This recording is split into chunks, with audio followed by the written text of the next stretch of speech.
Assalamualaikum warahmatullahi wabarakatuh. Selamat pagi, salam sejahtera buat kita semua. Jadi perkenalkan, di sini saya Berji Panyabaru dengan NIM 215050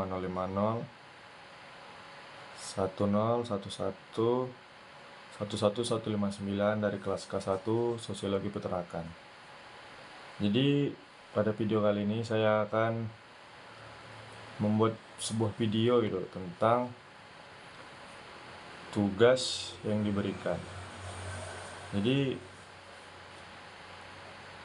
studi case yang saya ambil itu yang berjudul Dampak Usaha Peternakan Unggas Terhadap Kesehatan Lingkungan Masyarakat di Desa Madusari, Kecamatan Sungai Raya, Kabupaten Kuburaya. Jadi yang pertama itu ada aspek lembaga kemasyarakatan. Ada beberapa bagian, yaitu yang pertama ada fungsi manifest dan laten.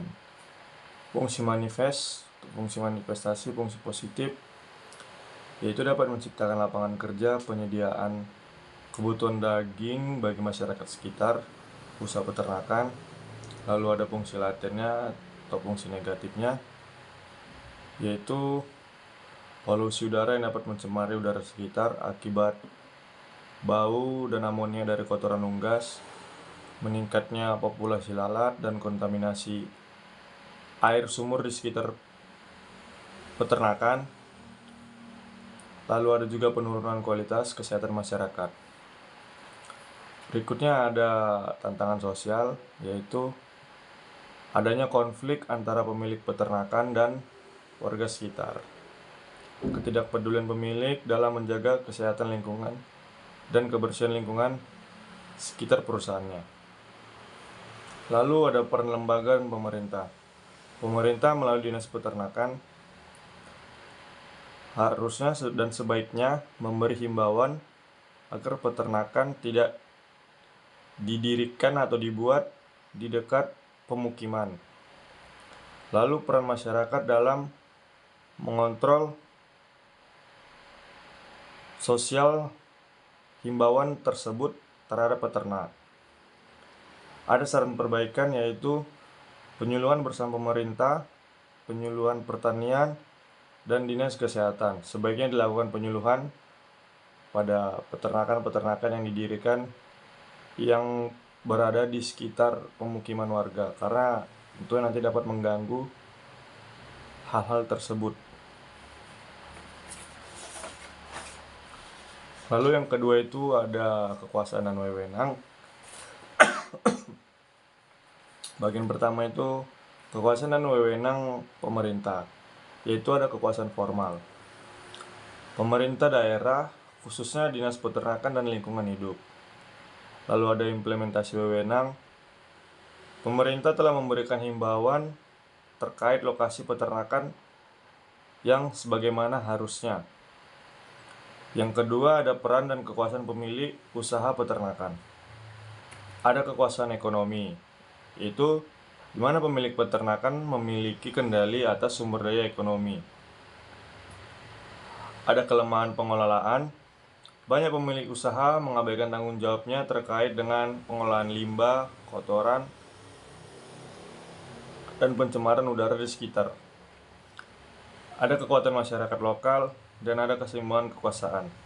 Pemilik usaha lebih dominan dibanding dengan masyarakat lokal. Lalu yang ketiga itu adalah analisa studi kasus individual, di mana yang pertama itu kasus individualnya, Nyonya Maimunah adalah seorang warga desa Madusari yang tinggal dekat dengan kandang ayam broiler. Terdapat dampak positif, yaitu di bidang ekonomi, memberi kontribusi ekonomi meningkat, bertumbuh seiring dengan perusahaan yang didirikan tadi, dan kesejahteraan gizi, di mana mereka sesekali menerima pembagian daging dari peternak. Yang kedua ada interaksi dengan pemilik usaha. Pemilik peternakan tidak mengelola dengan tidak mengolah limbahnya dengan baik. Saat ditegur, pemiliknya malah acuh tak acuh. Lalu yang ketiga, peran pemerintah dengan lembaga terkait. Pemerintah setempat hanya memberikan himbauan, sekedar himbauan tanpa adanya tindakan tegas yang dilakukan langsung kepada pengusaha peternakan. Analisa sosialnya adalah mencerminkan ketidakseimbangan kekuasaan antara pemilik usaha dengan warga sekitar perusahaan peternakan. Lalu yang keempat itu ada perubahan sosial. Yang pertama itu perubahan ekonomi lokal, di mana itu terdapat peningkatan pendapatan, terdapat diversifikasi pendapatan, di mana awalnya pendapatan di sana itu hanya sekedar dari pertanian sekitar.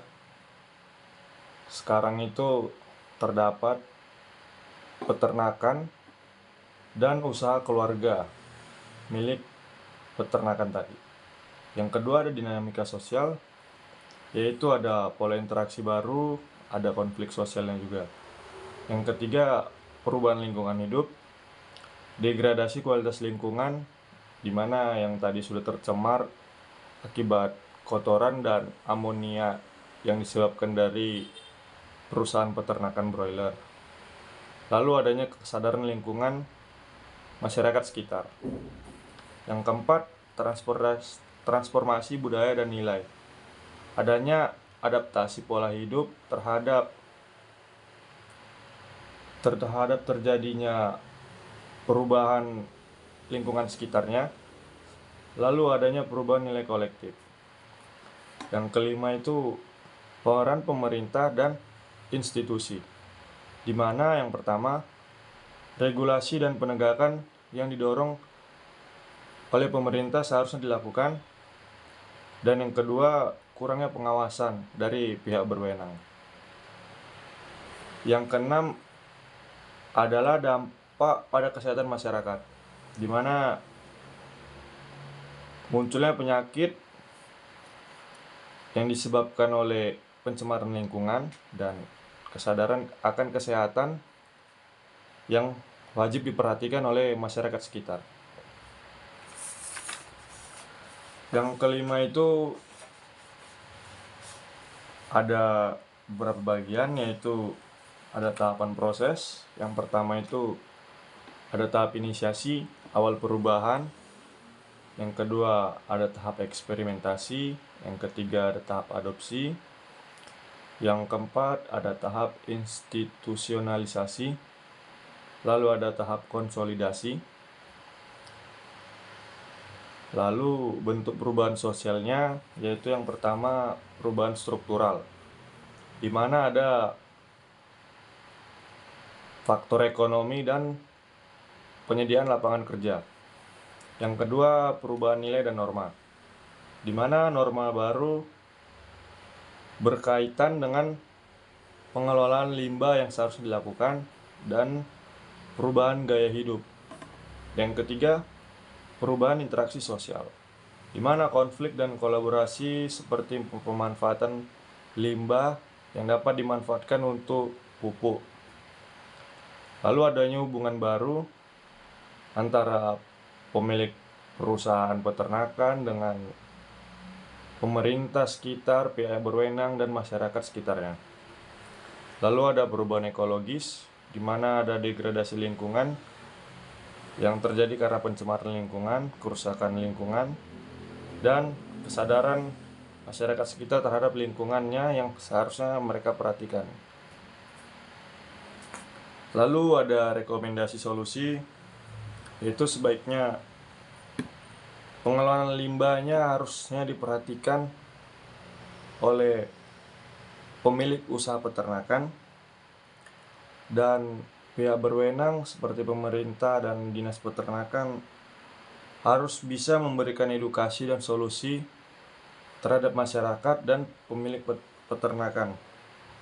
Lalu ada kolaborasi masyarakat dengan pemilik peternakan, sebab seharusnya pemilik peternakan sudah mengerti bagaimana efek samping dari usaha yang dia dirikan sebelum dia mendirikan usaha tersebut.